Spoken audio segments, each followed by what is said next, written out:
Hey, yo, what's up? It's your boy, sir, of the 2020 Podcast, LLC. Please say the LLC. And before you listen to this episode, I just got to let you know, I need you to stop what you're doing. Go to blkrenaissance.com, and I need you to shop for the culture. That's right. Anytime you use the promo code LLC20 at Black Renaissance Clothing's website, you will get 20% off your order. Off rip, no questions asked. So do me a favor and do it for the culture. Peace. Hey, this is KJ, and I have a question for you. When was the last time you got something nice for yourself? That's what I thought. So why not visit www.theblurredsyndicate.com and get something that will help you express who you really are.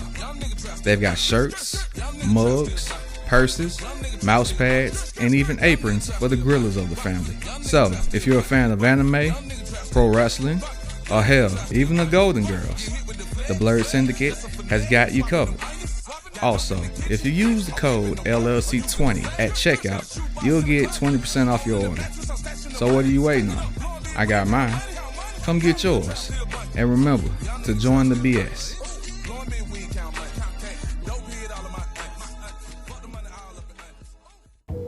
Hi guys, it's Mr. I'm Just Being Honest, host of the Truth Serum podcast for the people. You can find me on Spotify, Anchor, and Buzzsprout. More networks coming soon. Happy listening.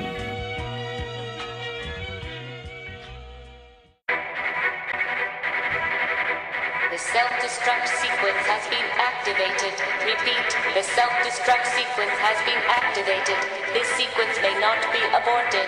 All employees proceed to the emergency car at the bottom platform. Okay, we lit it just like a fuse, so no need to pick and choose. Welcome to 2020, where we do more than interviews. The hottest be coming through, dropping knowledge on all that you get. A peek at the front of you with the truth that they offer you. Yeah, hands up, we doing it for the culture. To give artists and businesses more exposure. Keeping it real and stay silent just like a boulder. It's about to go all the way down, can't get no lower. Chasing my dreams, know that they get no slower. But if I stay running, I promise they getting closer.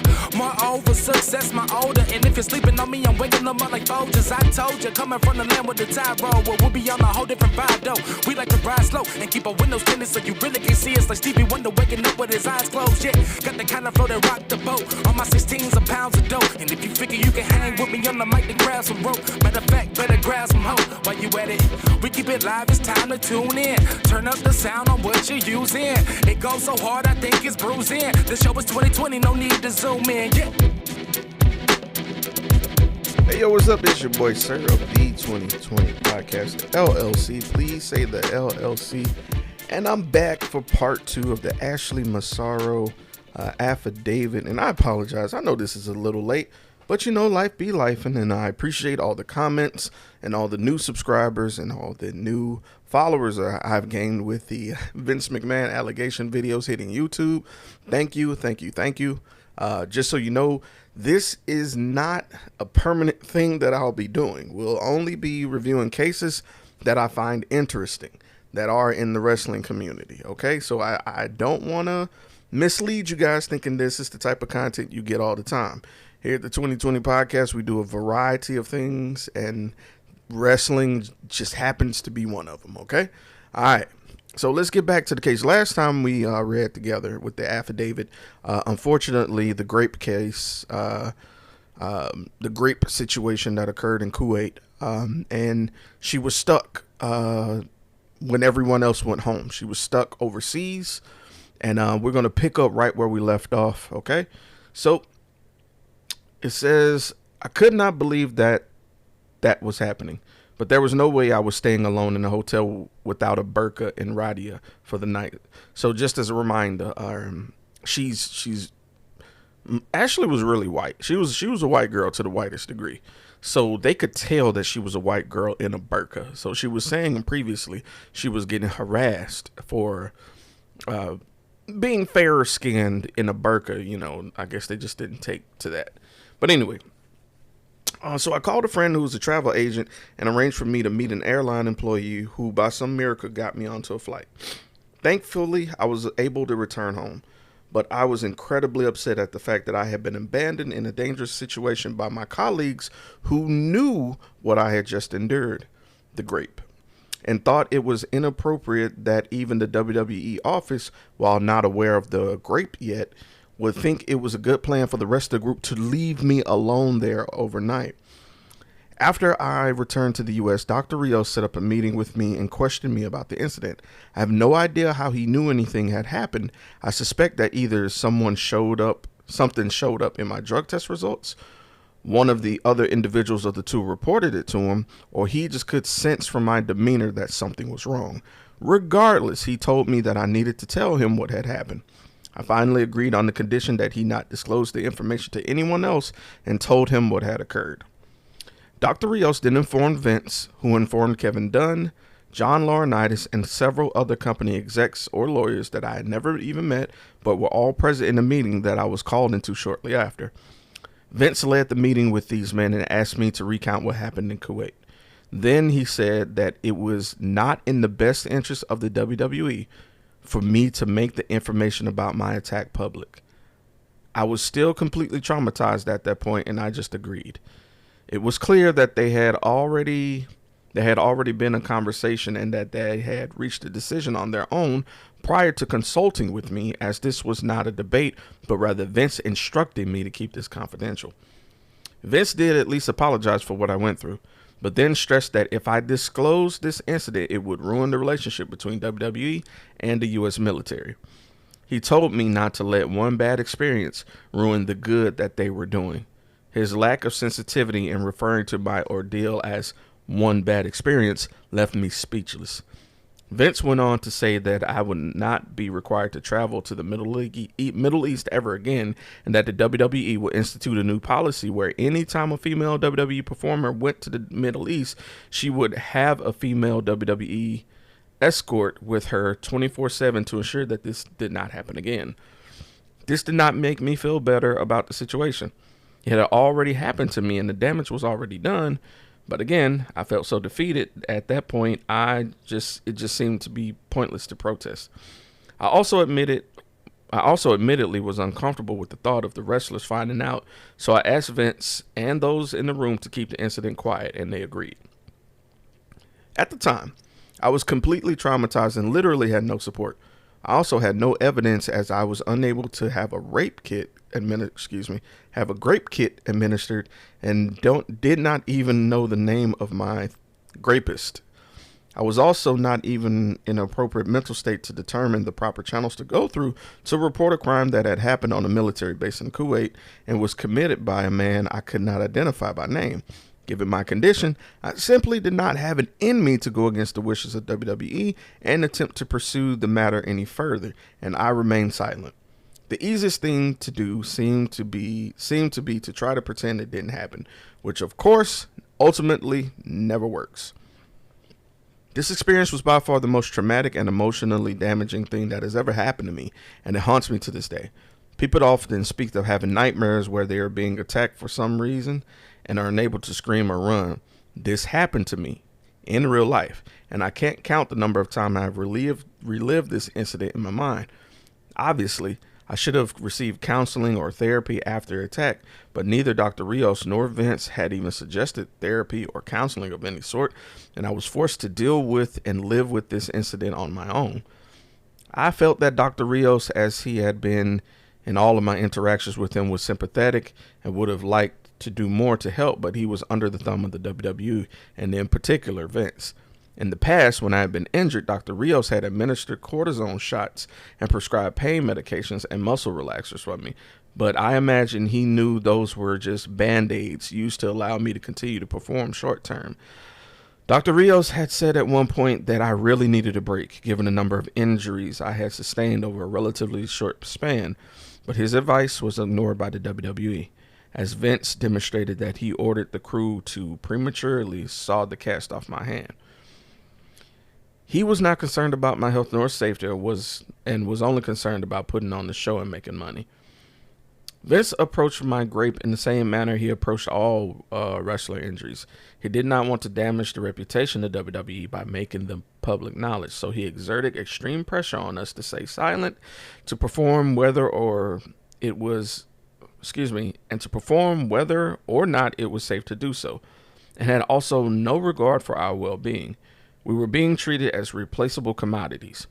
WWE's top priority seemed to be generating profits and avoiding liabilities, regardless of how it affected its workers. As an aside, I kept my silence about this incident for years, at first because of the pressure from WWE and the fear of losing my job, and then because I felt like it would do little or no good to report a rape that occurred years ago in Kuwait by a man I could not identify. However, when I learned that the WWE had been concealing the risk of long-term damage from repeated head injuries and thought back to how WWE have a culture of silencing and mistreating its performers, and how as a result so many men and women today are either dead or left dealing with on their own with the horrific aftermath of their injuries, I became angry. I am angry that WWE doesn't educate, inform, train its performers. I'm angry that WWE silences its performers. I'm angry that the WWE puts its performers in dangerous situations. I'm angry that the WWE fails to provide appropriate treatment when injuries occur. I'm angry that I'm already suffering from long-term effects of in-ring injuries, which may get worse over time, and that WWE disclaims responsibility. This pattern of behavior illustrates a lack of concern on the part of WWE for the health, safety, and well-being of its performers.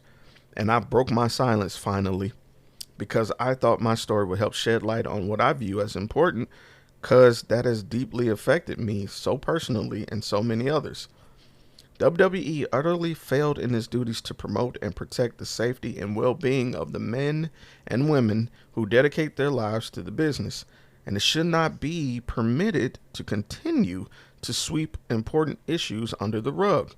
Finally, I hope that telling my story may cause a young person aspiring to be a professional wrestler to think twice and consider the realities of the situation and not make the same mistake I made.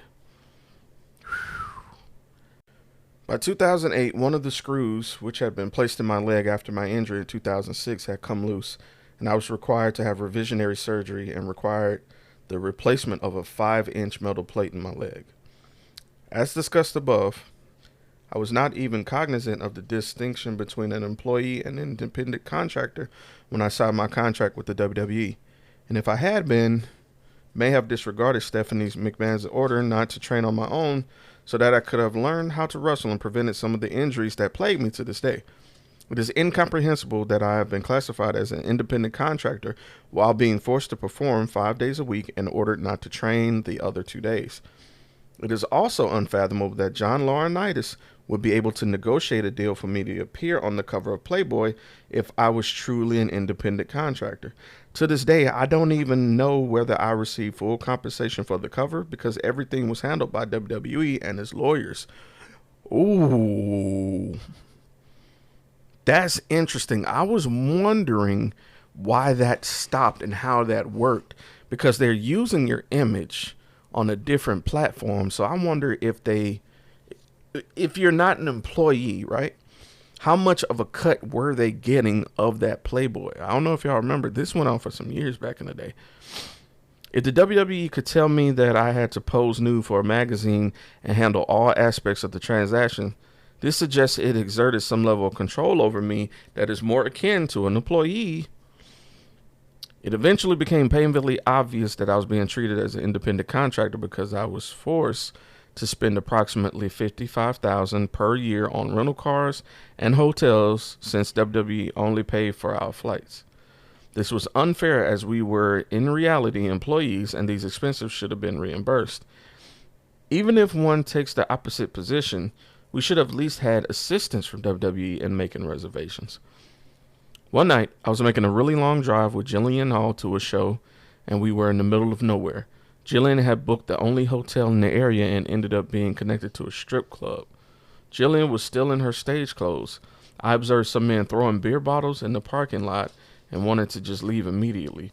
But there were no other hotels in the area, so she proceeded to take the keys through a window and drive around to the back of the motel where the entrance to our room was. We were immediately barricaded by 3 large vehicles, so we could not move the car in any direction, and the men in the vehicles got out of their cars and started banging on the car windows.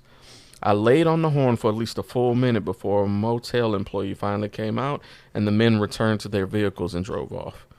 We drove off once we were certain they were not able to follow us to look for another hotel. WWE plays up the sex appeal of the divas. We were sometimes forced to hit the road to go to the next show without even having time to change, as Jillian was that night. Sometimes WWE did not want to pay for our flights, so we had to rent cars and take very long drives. Sometimes it was through the middle of nowhere. We were constantly traveling, so we did not have time to make sure every hotel we book is going to be perfectly safe. WWE should not send scantily clad female performers on long drives through the middle of nowhere late at night and not provide them with a safe space to stay or safe method of transportation. WWE also failed to provide information to me regarding my legal rights, whether as an independent contractor or an employee, or even explain the difference, and never communicated or posted signs regarding my rights under OSHA or any other labor laws. While I worked for WWE, it was displayed a reckless disregard for my safety and health of its performers who were unaware of their rights. WWE failed to even report my injuries in the ring and my grape in the Kuwait to OSHA and provided me no information and posted no signage regarding OSHA. Presumably, this derives from WWE's misclassifications of me and other wrestlers as independent contractors. While I wrestled for the WWE, I was never informed of the risk that I was exposing myself to when I stepped into the ring. I was never informed of the long-term risks associated with concussions or repeated head trauma, and I never had even heard of the terms TBI or CTE. Even after I was literally knocked out cold for 5 minutes, not only did I not receive treatment, but I was told to brush it off. The closest thing to education or treatment that I could call receiving was about once a year. We would have to get an EKG test in one particular state because it was mandated by that state's regulations. WWE was in a better position that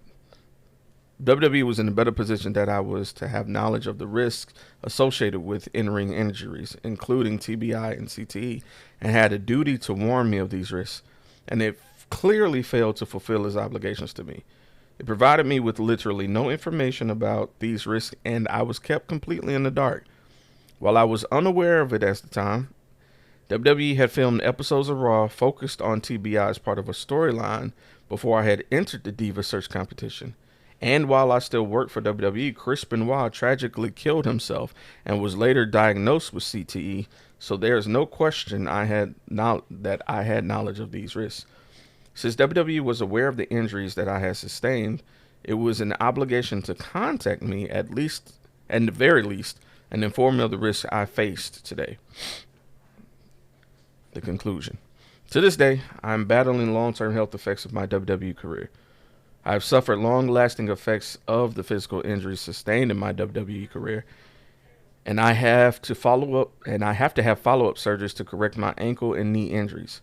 In 2010, I required revisionary surgery for my ankle injury. In 2016, I have required another surgery to treat the ankle injury I suffered while wrestling for the WWE.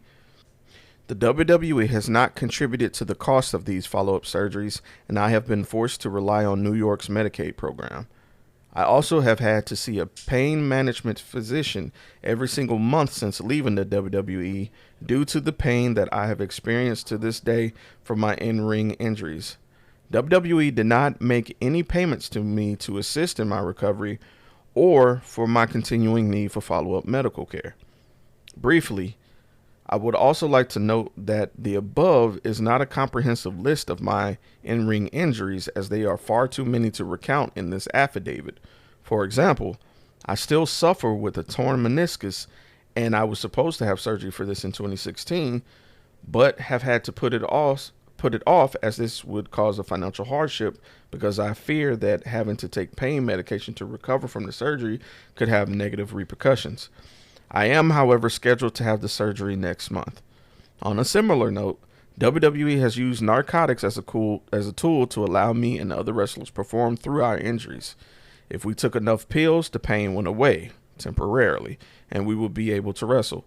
Unfortunately, and obviously, this worsened our injuries and required us to take more pain medication the next time to decrease the pain to a tolerable level.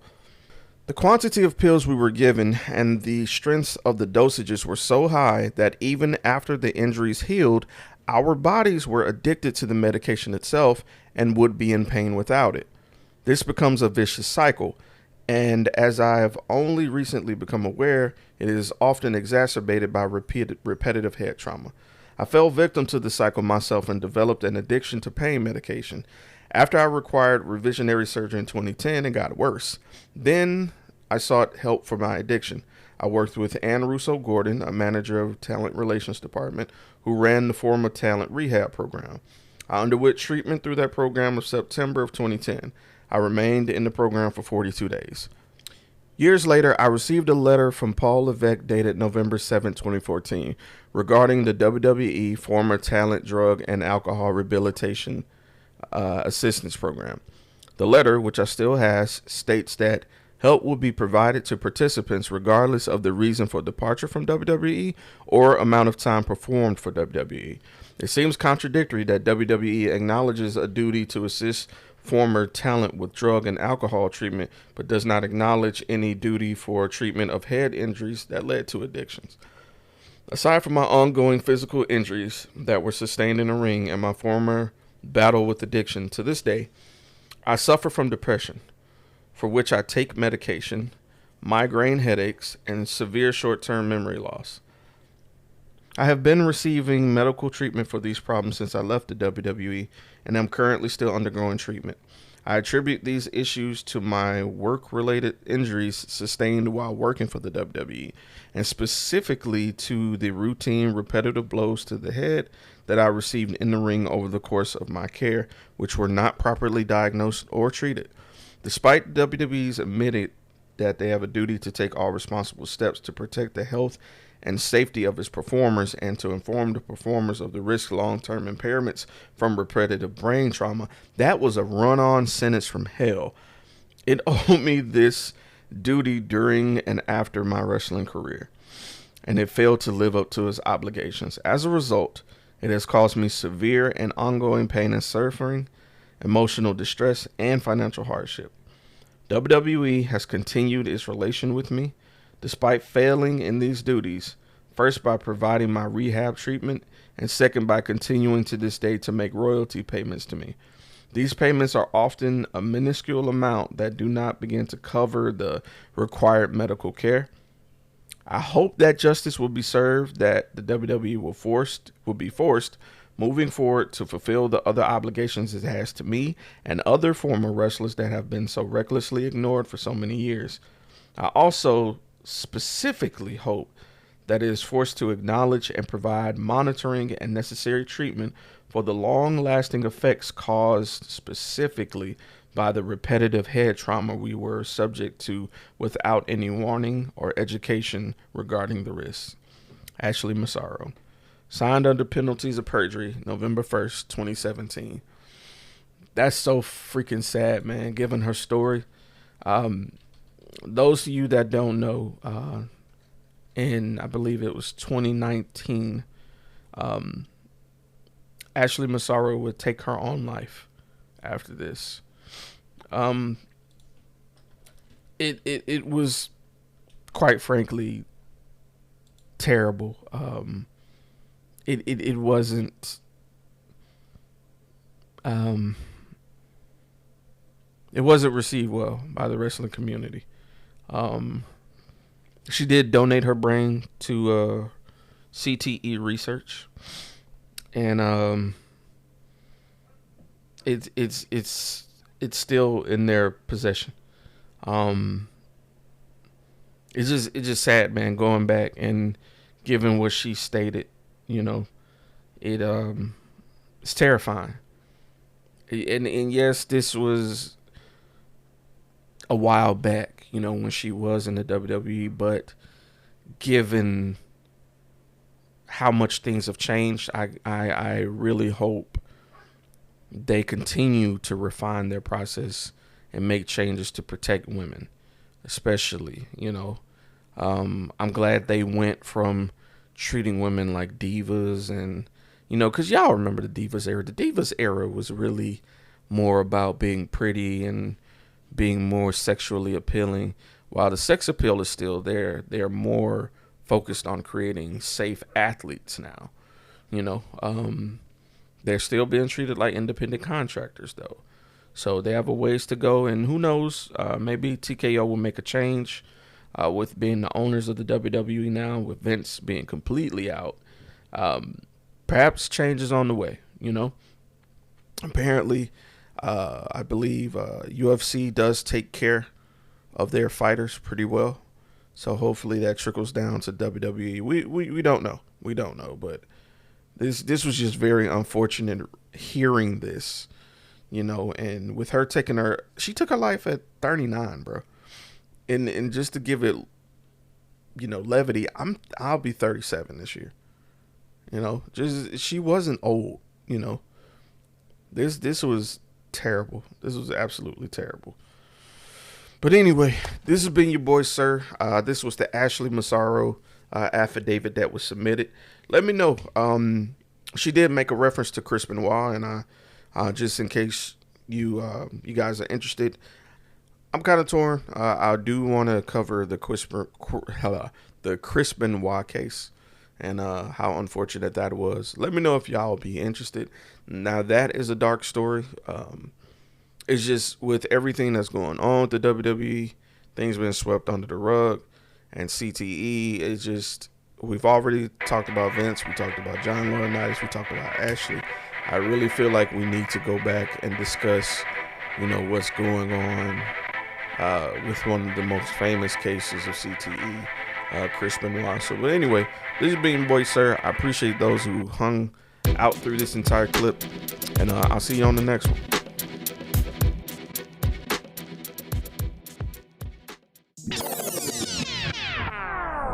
Can we put your business out in the streets? People be nosy anyway. So, if you're interested in promoting your business, brand, platform, or whatever it is that you want people to know about, hit us up. Or if you're interested in just sponsoring an episode or two of the Underground Queens podcast, feel free to email us at theundergroundqueens with a Z podcast@gmail.com. Again, that's the Underground Queens podcast@gmail.com.